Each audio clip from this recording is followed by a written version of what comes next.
Il existe des jeunes hommes qui sont extrêmement gênants autour des femmes. On parle d'individus qui n'hésiteraient absolument pas à fixer une femme jusqu'à ce que celle-ci se sente tellement inconfortable qu'elle décide de disparaître de la scène. Et vous savez c'est quoi le pire? C'est que ce même individu, ce même homme qui a causé la situation inconfortable va aller, grâce à l'anonymat d'internet, se plaindre sur internet que les femmes ne veulent pas de lui, c'est forcément toutes des salopes, elles ne méritent pas qu'on les apprécie, etc.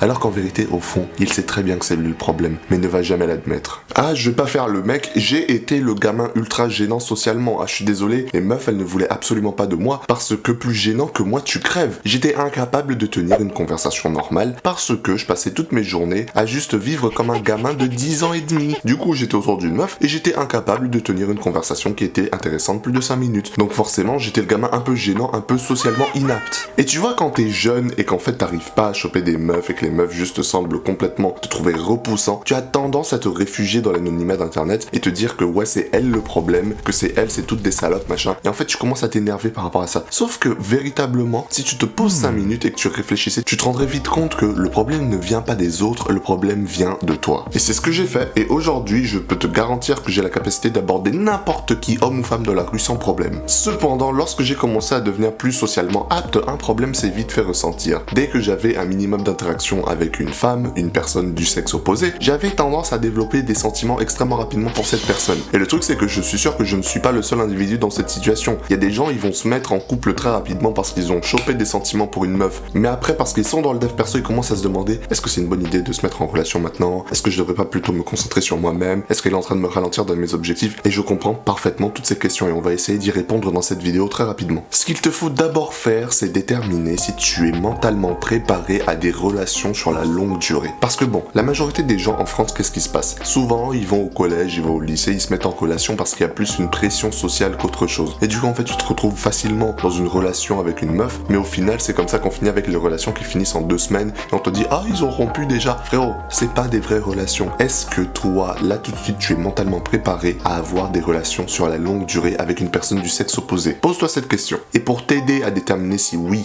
ou non c'est le cas, réfléchis si tes parents, les personnes qui t'ont donné l'image de ce qu'était une relation sur la longue durée, est-ce que leur relation est solide? Est-ce que leur relation a été stable, a été saine et a été bénéfique pour les deux parties? Si oui, très bien. C'est que tu as probablement une bonne interprétation de ce qu'est une bonne relation. Sinon, c'est que tu as probablement zéro compréhension de ce qu'est une bonne relation, une relation saine, et tu devrais commencer par te concentrer sur toi d'abord. Ça, tu vois, c'est la réponse rapide et simple. Cependant, on va creuser un peu plus le sujet. La majorité des hommes aujourd'hui ont tendance à foncer pour chacune des opportunités de relation avec une femme qui se présente. Parce que nous les hommes, on n'a pas tendance à avoir énormément d'opportunités. Forcément. Le problème, c'est que parce qu'on a tendance à foncer dans le tas dès qu'on voit une opportunité, ça a tendance à nous ralentir dans notre vie, dans notre développement. Tu prends ton énergie, tu la concentres sur un autre individu, et parce que tu la concentres sur un autre individu, tu n'as plus d'énergie à concentrer sur tes objectifs, sur ta croissance, sur ton développement personnel. Et du coup, qu'est-ce qui arrive à ces hommes? Ils finissent 10 ans plus tard avec des bases faibles parce qu'ils n'ont jamais consolidé les bases lors de leur jeunesse. Donc je te parle de problèmes au travail, problèmes financiers, problèmes psychologiques, problèmes physiques, j'en passe et des meilleurs. Donc je dirais toujours que c'est pas parce que c'est considéré comme la norme de sortir avec des meufs quand t'es au collège, lycée, voire quand t'es dans ta vingtaine, que tu devrais forcément le faire. T'es pas obligé de te retrouver casé quand t'as 20 ans. T'es même pas obligé d'être casé quand t'as 25 ans. Tu pourrais prendre tout le temps de ta vie, le temps de te construire, le temps de créer des bases solides pour que tout le reste de ta vie soit déjà préparé et que tu n'aies plus jamais de problème jusqu'à ta mort. Et le plus beau dans cette histoire, c'est que si tu te concentres sur toi maintenant, que tu te développes, dans 5-10 ans, tu auras déjà fait le tri et tu attireras uniquement des femmes de très haute qualité qui sont compatibles avec toi. Parce que soyons honnêtes, les hommes qui ont tendance à se lancer dans le tas à chaque opportunité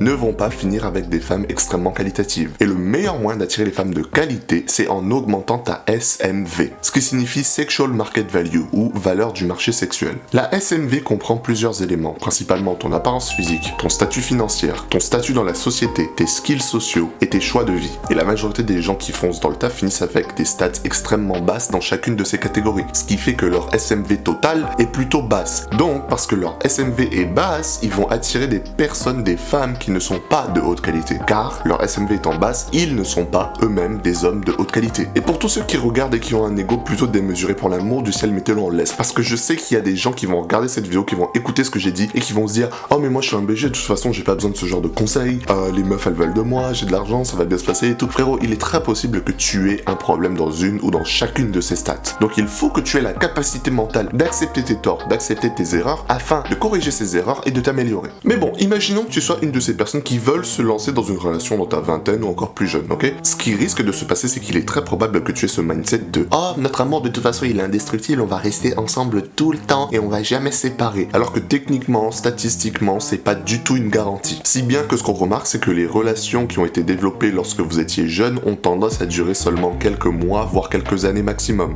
Et la majorité de ces relations ont tendance à devenir des distractions qui vont t'éloigner de tes objectifs de vie, t'éloigner de tes objectifs de carrière, de ton développement personnel, etc. Et certains individus iront jusqu'à complètement modifier le chemin qu'ils avaient décidé pour leur vie et prendre un chemin complètement différent pour s'accommoder à leur relation. Ça pourrait être un déménagement prématuré, un mariage, etc. Cependant, ce genre de relation peut avoir un impact positif par rapport à tes objectifs, par rapport à ton développement personnel. Comment? Soit ça se passe extrêmement bien et t'es dans le pourcentage de mecs très faibles qui finissent avec leur crush du lycée et ils finissent jusqu'à leur soixantaine, ils sont ultra heureux, c'est très bien pour toi. Soit, et ça c'est plus fréquent, on voit de plus en plus de gens qui se lancent dans des relations lorsqu'ils sont jeunes, ah ça se passe pas bien, ah ça se sépare, et soudainement les mecs en fait ils ont la rage et ils vont à la salle pendant genre 6 mois, ils deviennent ultra musclés, ils ont complètement pété leurs objectifs de développement personnel. Et je suis sûr que tu l'as déjà vu cette histoire, tu sais les shorts dans lesquels les mecs ils sont en mode avec elle et ils sont genre skinny ou gros, sans elle et ils sont devenus ultra musclés et tout. Bref, ça peut devenir un catalyste pour ton développement personnel. Cependant, si tu dois écouter mon conseil, je te dirais toujours de te construire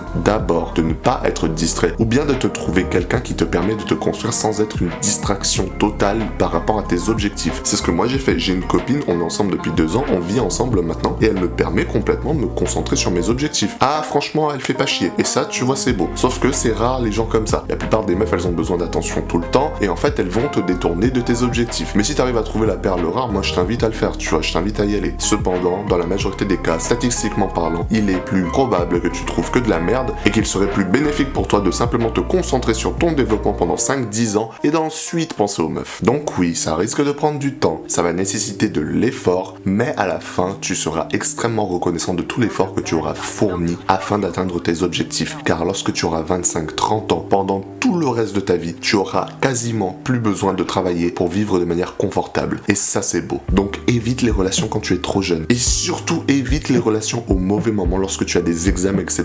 Et crois-moi, si t'écoutes mon conseil, tu seras carré pour le reste de ta vie. Mais en attendant, si t'as aimé cette vidéo et que t'as envie d'en apprendre plus, n'hésite pas à check cette vidéo qui s'affiche à l'écran. Je suis sûr qu'elle pourra t'aider. Sur ce, continue d'avancer jusqu'à ce que tes ennemis soient détruits.